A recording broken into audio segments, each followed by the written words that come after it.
All right, thanks everybody for attending today's call.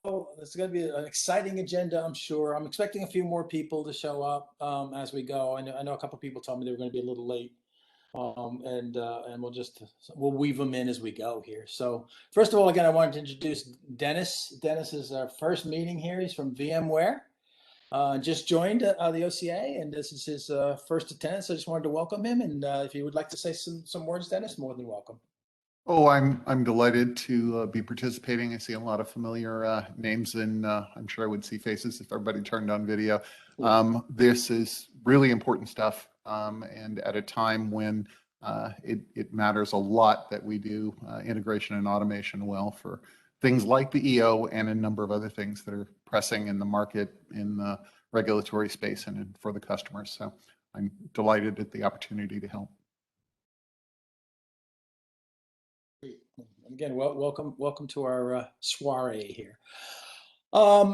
First thing I wanted to do, and I'm glad I've got David Kemp, David Lemire. I got Adam on the phone. I'm going to need a lot of help here. So let me share something here. I sent a note out after coming back from our little holiday. I was trying to figure out, where we're going as the architecture, because we've kind of got a first pass at our paper. We've got some nice diagrams put together, and we've got now some better understanding of where things are at. So, one of the things I was thinking about is, where are we headed here? And I wanted to, come up with a set of steps that would get us toward being able to really put something together, demonstrate something, finish out, with the definition, some level of architecture, and finish out our scenario that we've been dealing with. So I really wanted to kind of think about how would we go about doing that. And so what I have done here on the email, and I want to share it with everybody, is talk a little bit about, let me get my screen there. There it is, share. So let me get my screen out here. Get out of the way. There. Dismiss that. Okay. Do you guys see this screen? We do. All right, great. So I set this meeting, and I want to walk through it very slow. There's a lot in it. So I was, again, doing a lot of thought about that. So my whole objective was, look, we had the three original projects, right? We've had the stick shifter, we had the OCA ontology project, and then we had the SCAP project come in. I've been looking at them and looking at their activities, and then looking at what we're doing, and I came to some thoughts on what direction I think we want to take. And these are just proposals on my part. I'm looking for feedback and things. And I also wanted to align, as we talked about, and maybe one of the things I'd like to level set on is the change that the SCAP project has had. As we know, when we picked up the SCAP, that the NIST had stopped funding it. We knew that was going to be a problematic, where do we go from here question.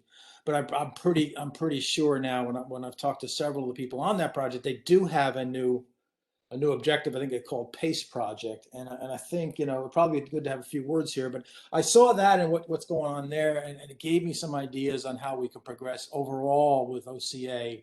So one thing I wanted to talk a little bit about that. I also want to talk about the fact that I think they're looking at OpenC2 as their basis for some of the communication, and I started reflecting on the ontology project we had, which is not really getting any traction, is not getting any activity.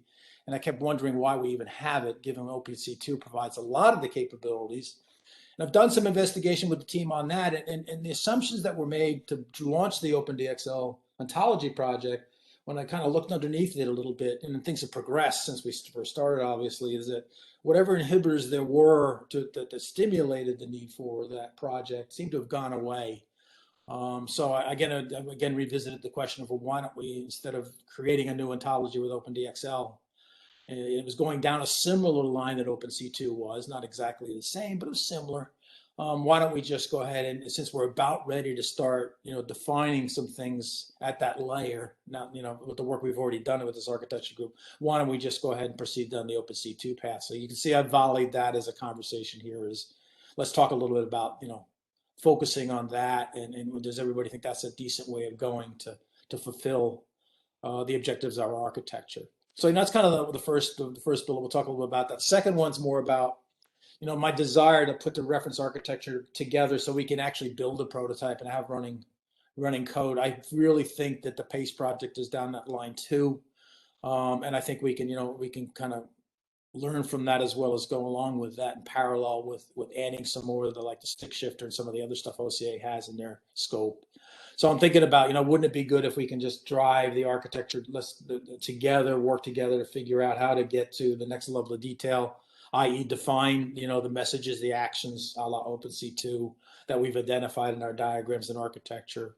Again, resynchronize the project around PACE versus the old SCAT project, OpenC2 versus the OpenDXL ontology project. Let's pivot on those because I think they're active, and then and go down that line of thought. So that's the kind of broad brush thinking I had here. So let me stop there to see if anybody had any comments on just a broad brush. We'll go through the details, but any comments on that's pretty broad thinking here. But I just think it was time for us to kind of nail down a few things and then start going to the next level of detail.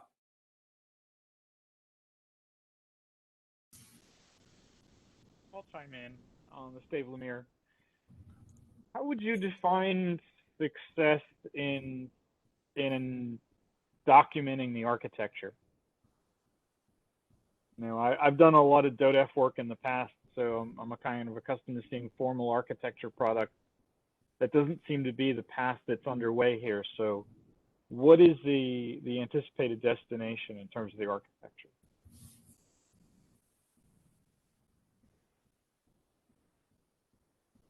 Okay, so let's talk a little bit about that. So we hadn't got to that level of conclusion yet at this point, David, on how we're going to formalize that, because right now, as you see, we have a very informal document that we pulled together, and a lot of that was to just pull the consensus together and kind of scope out what we were trying to do here. So the intention was more of that than it was to a more refined architecture detail. So I'm open for suggestions on how do we want to formalize that. We should probably be consistent with our OASIS standards here that we haven't done yet. But the intention of the first part of the architecture that we did, David, was just to try and, as I said, set the scope, put the framework around it, which I think was very helpful because we didn't have that when we started. We had 3 projects that were not related when we started, so that was the intent. And then I think I'm open for discussion with the group. Is how do you think we want to formalize it? I'm open for that. Yeah, so there are certainly formal definitions of DODAF and the open groups,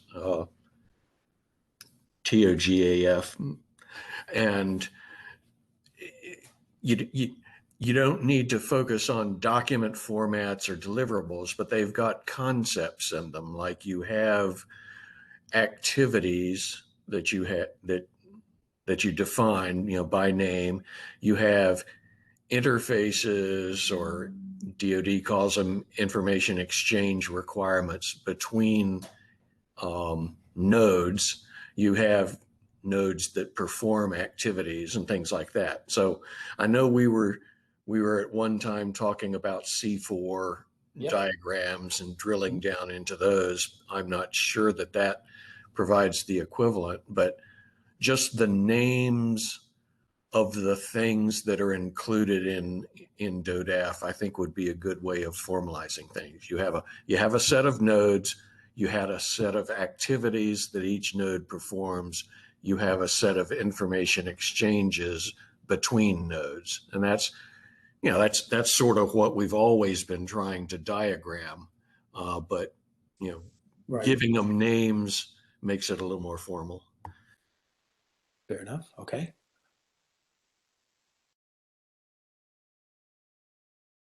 And was that, I mean, and I know, David, you sent me some nice diagrams based on when I asked you about how the OpenC2 prototyping with SCCM project was going, and I think you gave me a nice diagram that mapped manager to orchestrator, orchestrator to PCS, PCS to PAR, that kind of thing. Was that Dave Lemire? Yeah, Dave Lemire. Yeah.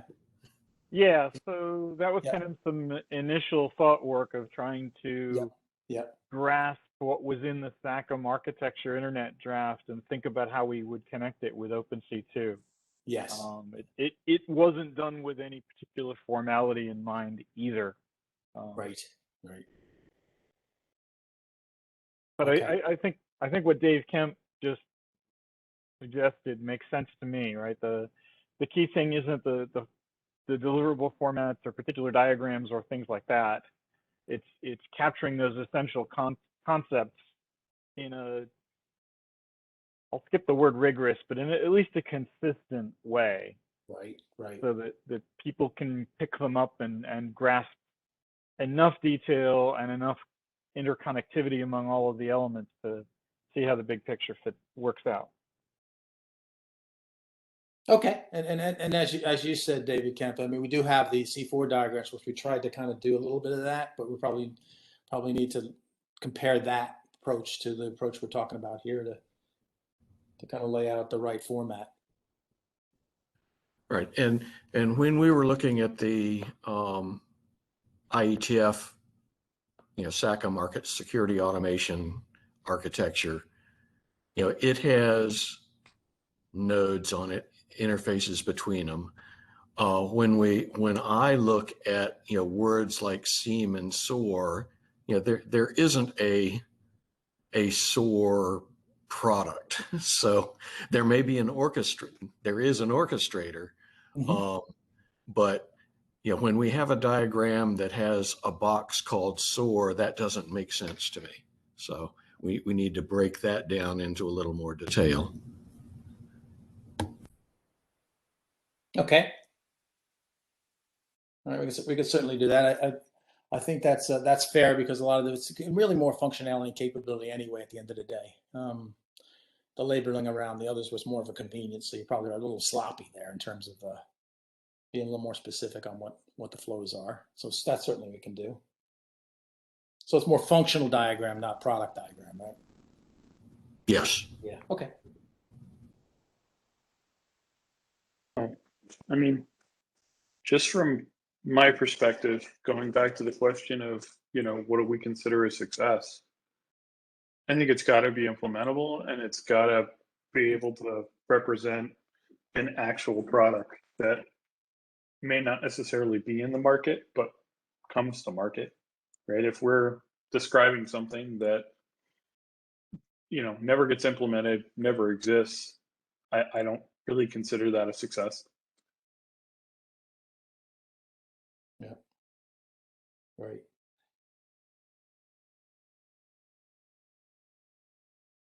Thank you. Yeah, which is why it's nice to have VMware and McAfee and others participating in this. Well, yeah, that's the point, right? Yeah, that's what we can get those to all be orchestrated in a way that we can make them work better together, right? So at the end of the day, those products hopefully will have a change in behavior such that it demonstrates the better interoperability that we're trying to achieve here.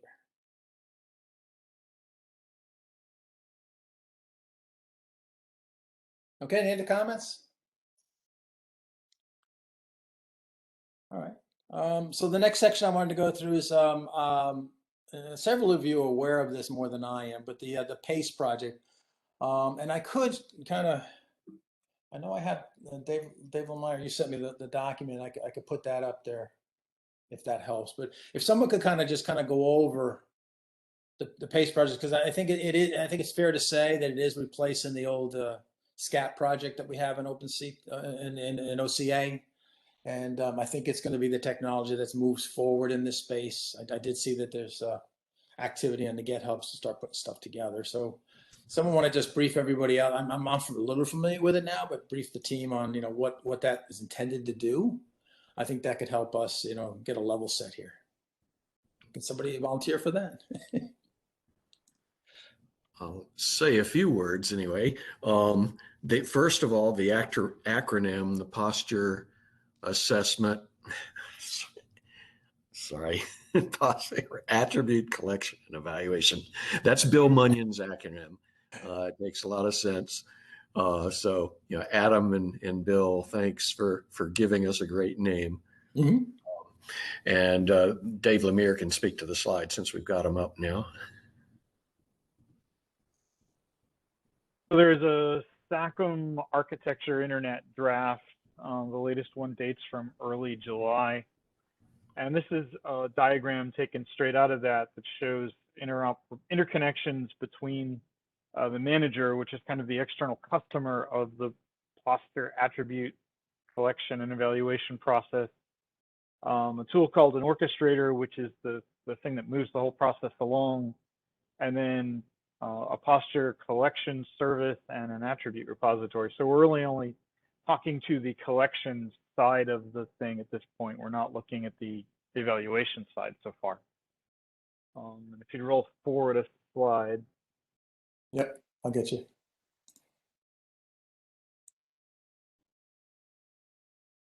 So this takes that previous diagram and puts it in a little bit, not quite a ladder diagram format, but getting a little closer to it.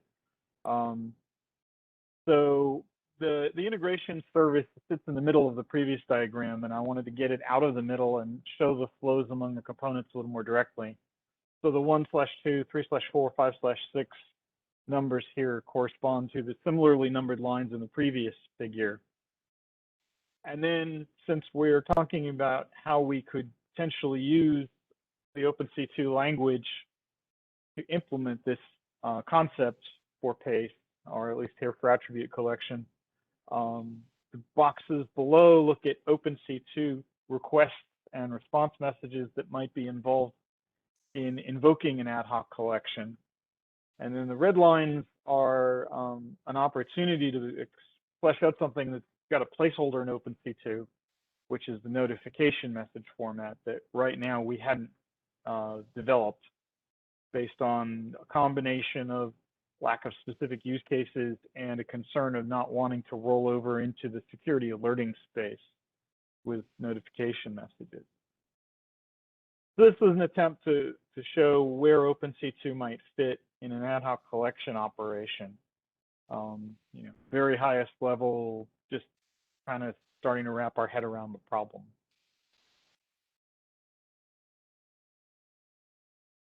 I forget what the next slide has, frankly. I haven't looked at this for a little bit.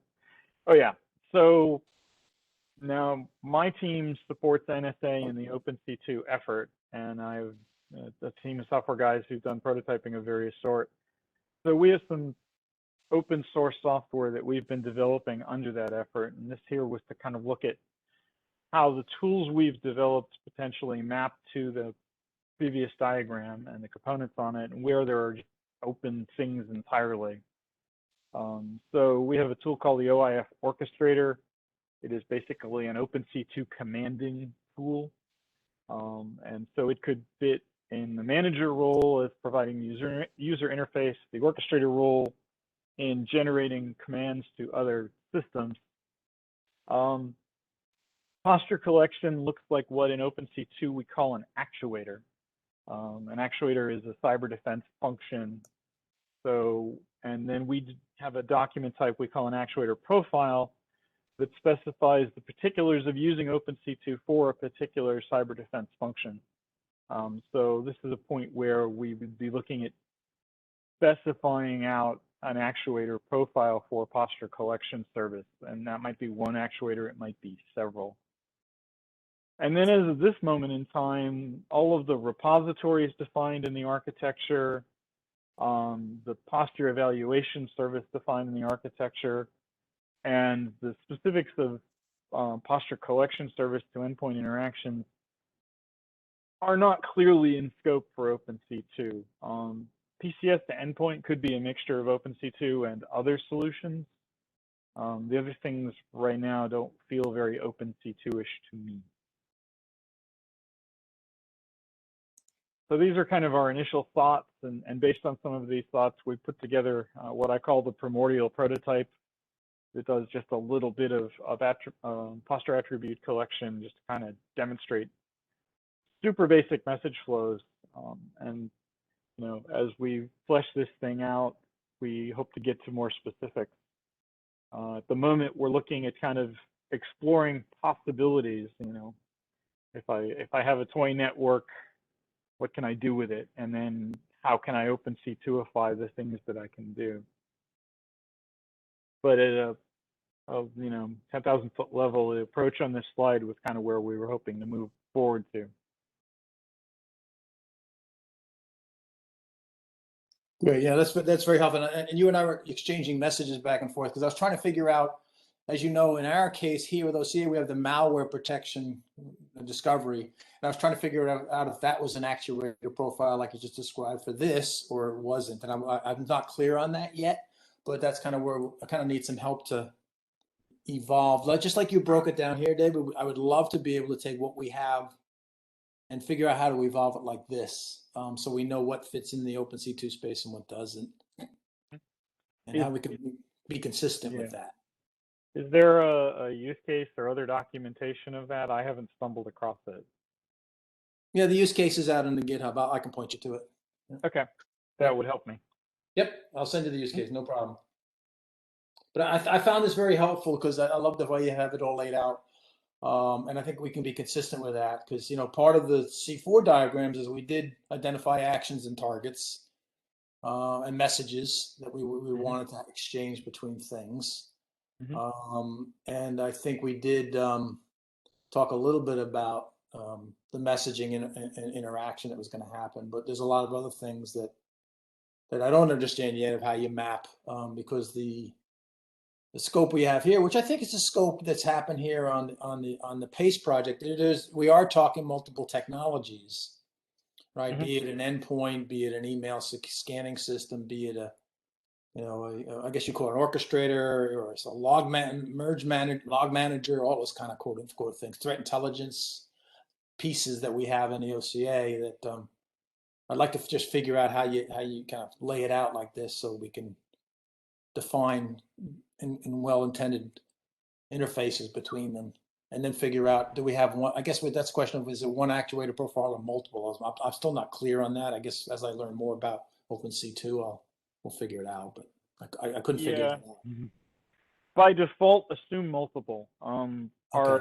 Our overall thinking in OpenC2 is that it's cleaner to think in terms of a narrowly defined cyber defense function and an actuator profile for that, and then that a particular product or device might instantiate multiple actuator profiles to describe the complete thing it can do. But it's much cleaner to layer on multiple actuator profiles so that when you have a particular function, it appears the same in different products, different implementations.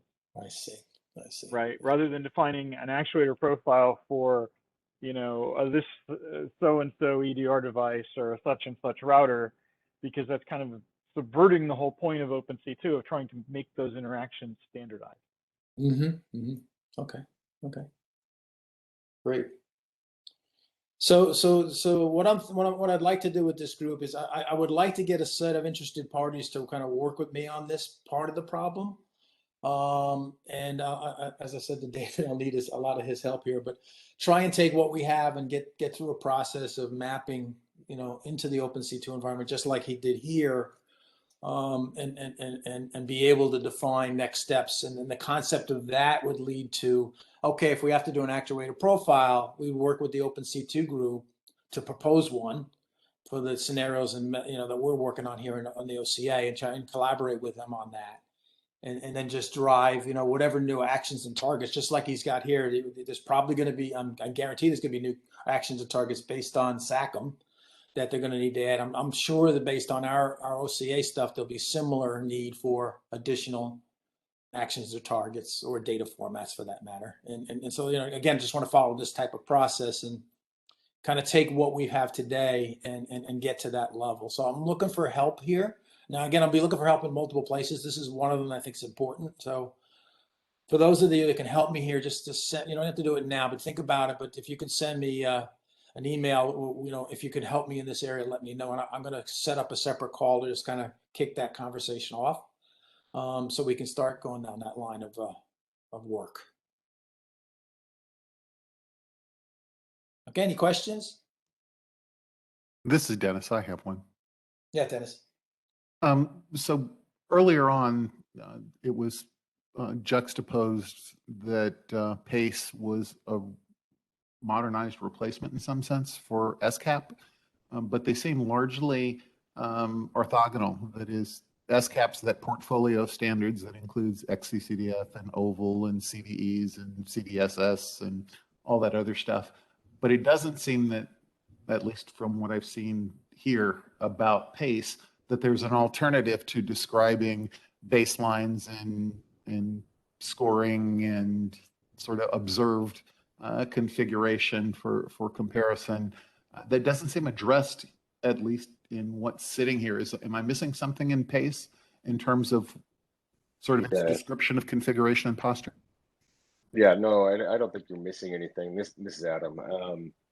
There was for SCAP version 2, which is, I think, been kind of left out here on the slides, right? They were talking about PACE replacing SCAP version 2 endpoint data collection architecture.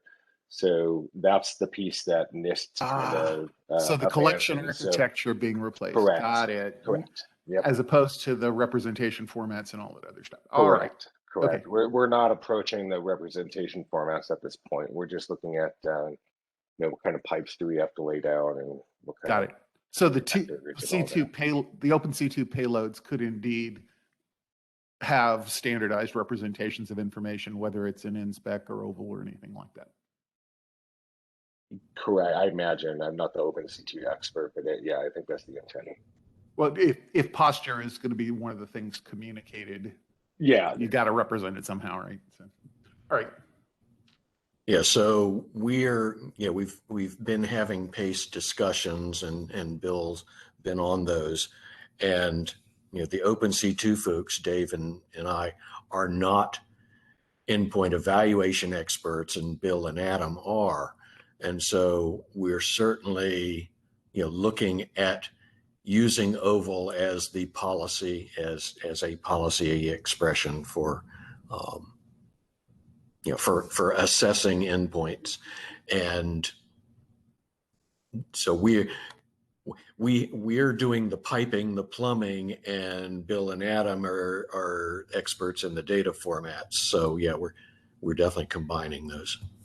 Yeah, Russ, can you flip back a couple of slides? Sure. In the PDF. Can do. Yep. This one? No, one more. Oh, one more back. That one? One more back. That one. Okay. So Dennis, I don't know if you're familiar with the integrated adaptive cyber defense work that was being done at APL. Only tangentially, not in detail. Okay, so I'm sure you're familiar with the concept of an Ooda Loop.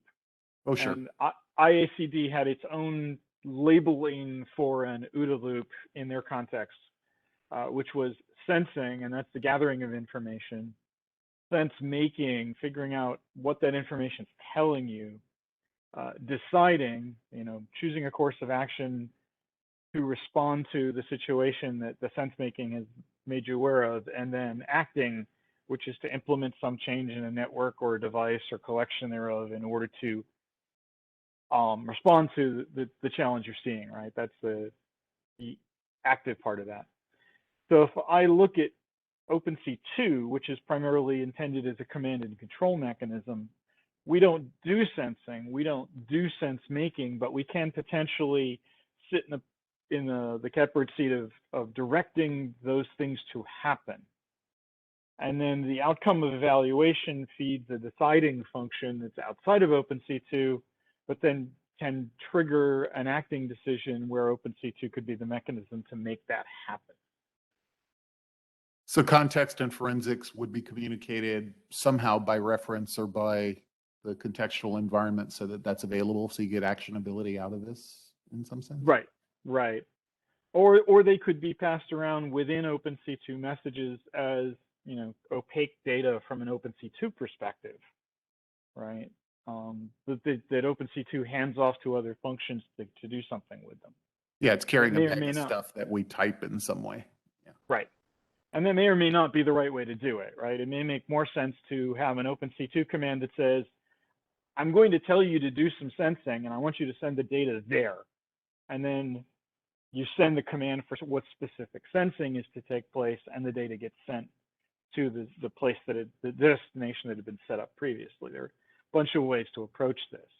Yeah, we've seen that all the way across to the shared metadata services that allow you to pass an identifier as a more efficient way to get to context, especially context over time where that stuff can get bulky. It makes complete sense. I just didn't understand quite the juxtaposition of SCAP versus PACE. Now it's a lot clearer. Happy to help. Thank you.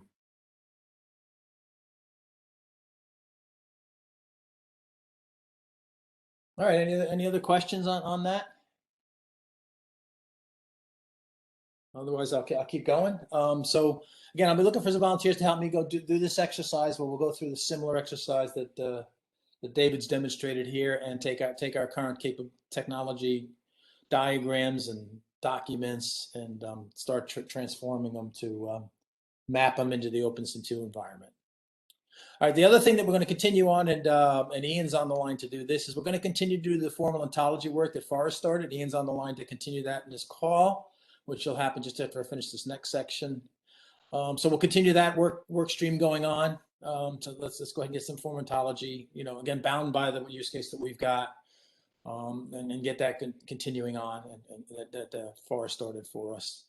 The next thing I wanted to do is identify technology that implement some of the reference architecture. This goes back to your point, Andrew, is trying to ensure that we understand how the technology that can help here, would fit in a position, and also be accounted for as we pull the architecture together, because there may be things in the architecture we're missing just because we forgot about certain use cases that the technology may help us remember. So I also looking to do that in terms of, let's lay out, these particular technologies. And I know people want to break down SIM, SOAR, threat intelligence, endpoint to functional areas. So I'll need help there for some of the product team to kind of lay out the functional areas for me, as David was asking and requesting of, don't call it SOAR, they call it orchestrator in this one, but as part of its function. The orchestrator here, but I do need some help there breaking that down. SIMs especially have a lot of different personas, I would say, to it, and I'd like some help there.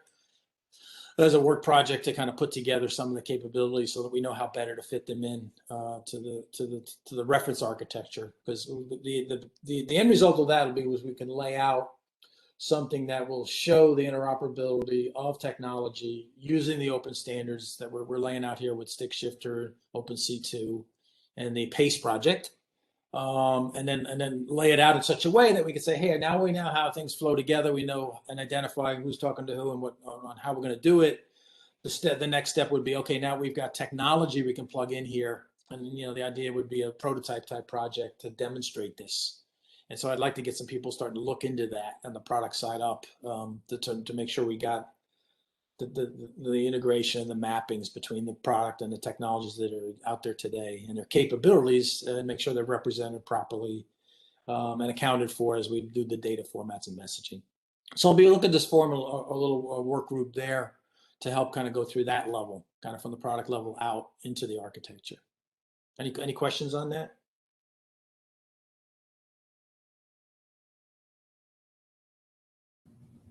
Okay. Yeah, go ahead. Sorry. Yeah, while you're on this slide, we mentioned earlier in the meeting that having products and implementations is the key. You don't want to just develop a paper architecture that never gets implemented. Right. So when we're first starting with OpenC2, we said, well, no commercial products implement OpenC2 now. So when we're building prototypes or demonstrating, we're always going to have to translate between a standardized, OpenC2 API to, CLI commands or that are implemented by products. But the idea is to have a standard set of values that go over interfaces, and they can first be translated into product APIs that do what need to be done, and then hopefully the product vendors would choose to use a standardized interface to do those same things. So yeah, implementation and commercial products is very important. Exactly. And by the way, if you're not familiar with the Stick Shifter project, that's kind of what it does. It takes things from Sticks format to the proprietary underlying product API and maps it back. So it's similar to that kind of concept, but I agree with you. You're always going to have the legacy interfaces over time anyway. So you need to have the adapters, and I agree but you got to have a standard to adapt to, or you just don't have anything, do you? You're right. Yep. Any other comments? Okay, then just 3 and 4 on my paper for later. I mean, once we've got this thing flowing along, I do want to go back to the architecture paper and change that whole section out on that I had for SCAP, the endpoint collection, to the the PACE project, and I do want to change the OpenDXL ontology stuff to the OpenC2 stuff. Once I've got a better handle on the underlying technology, I think we got to go back to the paper and kind of recalibrate it to these technologies, which will be kind of more the basis of where we're going moving forward. So we'll do those later, but I just wanted to point that out. We need to go back and do that.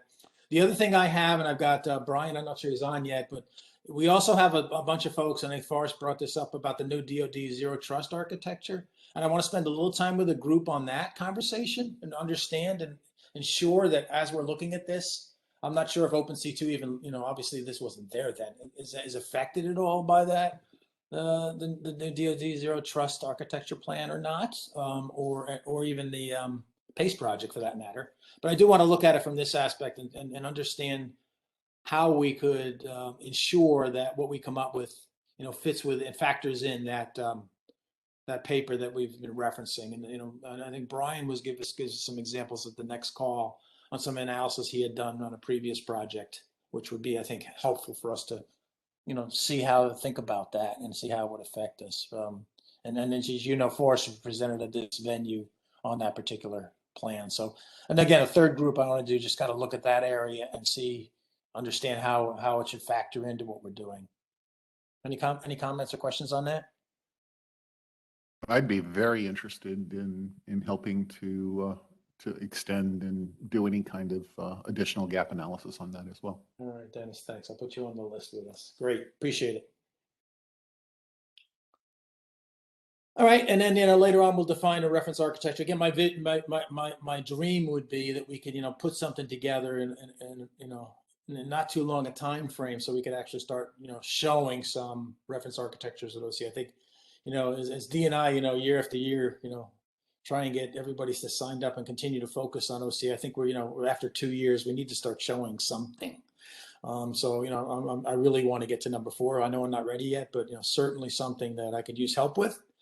And even scope out a target. You can think about RSA next year. You can think about other projects, and then maybe Black Hat next year. But maybe we think about some kind of target, and then work our way backwards from that. Of how do we make sure that we have a cadence that'll enable us to show some demonstrable example of the OCF reference architecture in action. So I know that's a bit out there because we haven't defined that yet, but that's the goals that I'm after here.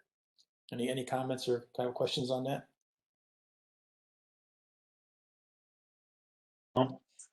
It's definitely something to shoot for, but I think if you're shooting for that, you're also going to have to come up with a compelling story for why it's better.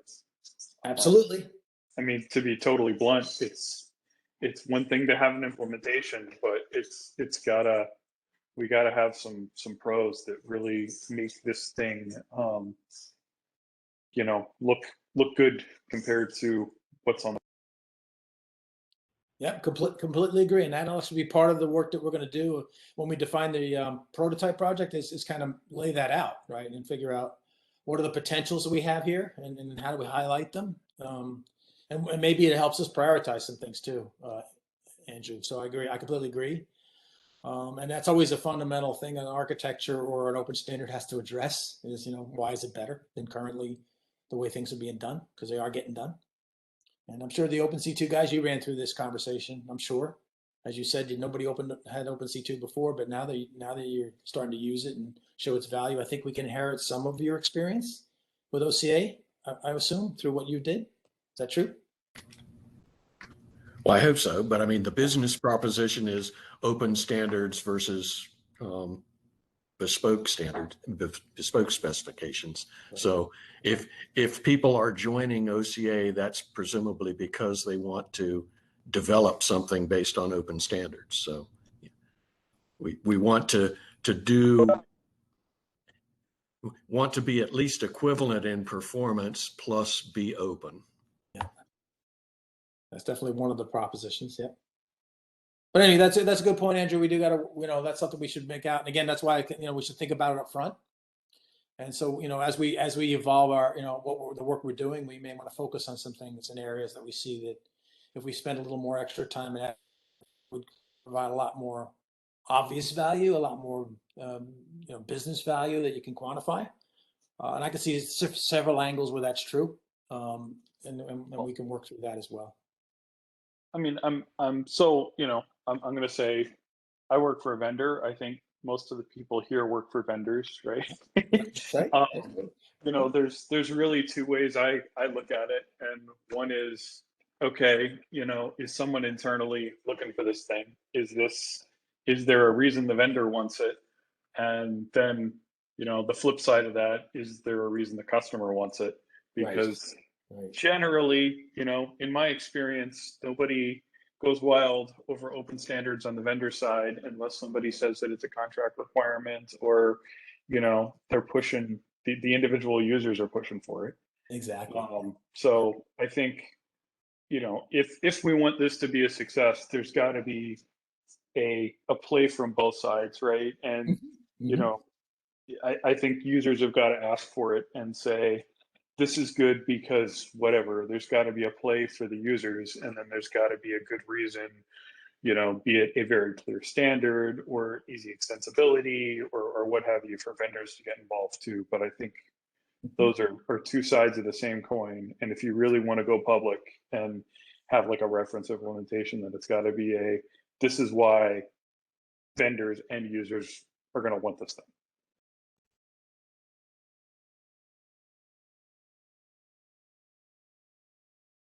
Sorry, I don't know if that makes sense or if I'm just rambling. No, completely. It makes complete sense to me, Andrew. I know what you're talking about. Absolutely. It's got to resonate with your customers. And I do think we have some angles to it, but I agree with you. We got to kind of, let's lay that out. And that's the reason why I put that work that we're action together. We should put that out up front, right? It's nothing better in a project if you actually know what your objectives are up front versus just stumbling to them. So let's put that out there. Okay, with that. Yeah, go ahead. Sure. In the documentation that's on the website, there are 3, I think, primary motivating use cases that I saw there. Are those still the current scope and intention, the motivation for what we're trying to solve and what we're trying to crack here? Well, the use cases were 3 examples of things that we could, kind of drive toward as we're laying out the consistency. I mean, there's an overall set of objectives that OCA has, right? With, collaborative computing and that kind of stuff also. So there's pieces of it sprinkled in a couple of different places. But the use cases were more intended to, bound the conversation around, let's take a particular problem and see how in an open environment we solve it differently and improve on it. So examples rather than I think so. Yeah, I think so. Yeah, although if you can make them into value propositions, I'm all ears. But there's certainly examples of common things that security is dealing with, and how do we do it? Is back to Andrew's point. How's this any better? Is it faster, cheaper, smarter, whatever that may be? Yeah, and to that extent, identifying use cases that are compelling exemplars, things that you couldn't do otherwise or that are very difficult otherwise, might be some interesting use cases to highlight, because they do get to that tipping point of why is this worth the investment or the change or the disruption. Yeah, that's true. Although, Dennis, I find in security nothing's easy, so that's not too bad. Everything's complicated. Yeah, but you're right. Yeah, you're right. Okay, Ian, I'm going to turn it over to you if nobody else has any questions. Yeah, awesome. Thank you, Russ. Yeah, so over the past couple of weeks, since Forrest has been on leave and I've been brought in, he kind of gave me all the documentation, whether it was in GitHub or in the Google Drive. I can't show you guys the Google Drive at the current moment, which has the terms list and some other documentation that revolves around the ontology, because that's on my home computer and I can't open it on my work computer. But what we're trying to do now is kind of continue to expand that terms list, get some new relationships, really break down all the components that go into the system landscape diagram and the use cases and other documentation on GitHub, and break down all the components that are involved, whether it be actors like an analyst or roles and other acts and intentions and relationships that go along within malware detection so that we can provide that connection that will really help with the query response aspect. And what I'd really like to talk about is, I know Russ, we talked about this before, was maybe setting up another bi-weekly meeting separate from this that solely talks about the ontology work and progress with that, especially because we want to focus in the ontology on the logic behind how all of these components work together and relate. So we could definitely use, while going over progress, some subject matter experts in cyber and cybersecurity to help us out with that progress, making sure the logic is correct, definitions are accurate, and so forth. So one thing we could do is poll this audience, and we could also send a note out to the distro to get a good idea of how we could do that and what dates would work. But That as sounds right that now, sounds- we're just continuing to expand that list. And I know we have an ontology file that is pretty basic, but we're going to continue to break it down and use standards like Common Core and basic formal ontology to build that out. Go ahead, Russ. Yeah, that's right. That's right. Yeah. So if you could just kind of, lay out what you just described in the email to the group, and then, ask for folks that would like to participate. Yeah, let's set up a separate stream to just focus on this, because it's a different mindset than everything else. So I find it's great to have it at its own little venue that we can spend some time on it, I guess on a bi-weekly basis, to get the formal architecture laid out. Yep, absolutely. Everybody okay with that? I'm okay with that. Is everybody else all right with that? That is Mark. It sounds great to me. I was just thinking that if there's a way, maybe not, it might not be the first step. We might not be ready for this, but leveraging the wider expertise that are in our respective organizations. Yeah.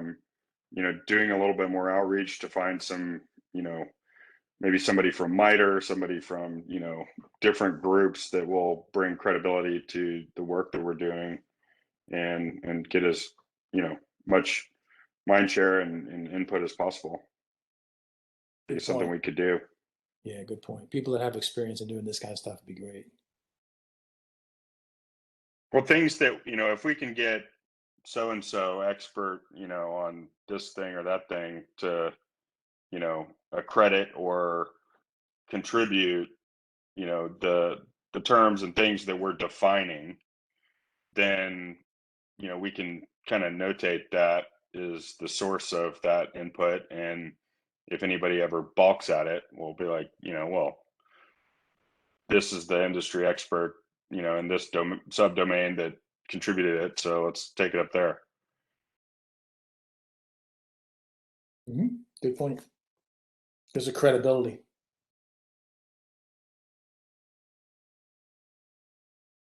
Ian, is there any progress? I know that Forrest had set up a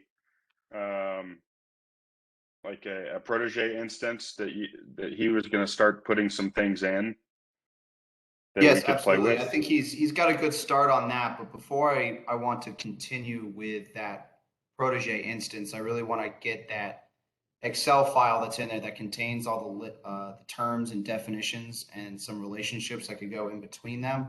And then once that's really nailed down with the proper parent classes that they'd be assigned to in the hierarchy in the protege file, I can go ahead and import that into the protege file. And I'm assuming by the time we meet next that I'll have something to show within the protege file. Awesome. Yeah, if you wouldn't mind including the link in that mail, or I could add it, but I think that would be good for everybody's convenience. And then it'll be my intent to try and get some other people in my organization to contribute as well. So if we can make sure we have the right permissions on it so that anybody with the link can contribute.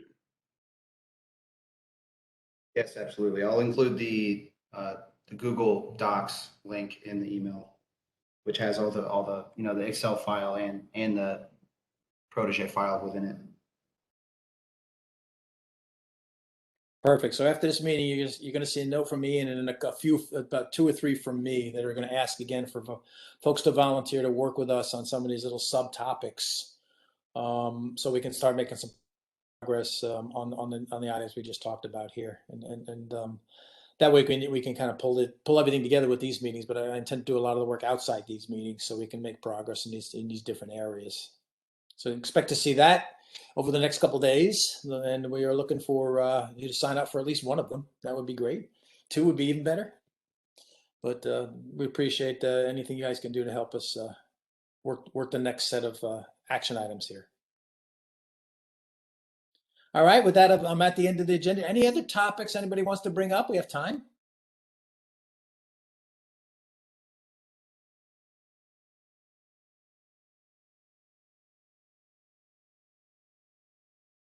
Nothing for me. Sorry I was late. I had another call that ran over per usual. But yeah, I think I'll follow up with you offline, Russ, on the great agenda you had together.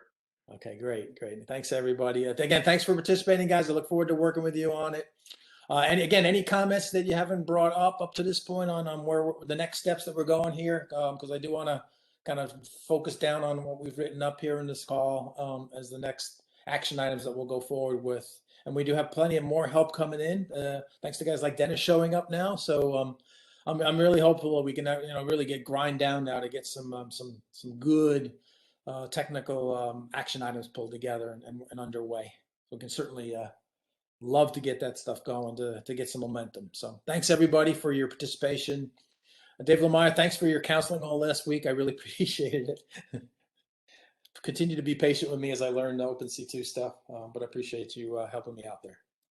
No problem. All right. Thanks everybody. Thanks, Russ. Russ. All right. Bye-bye.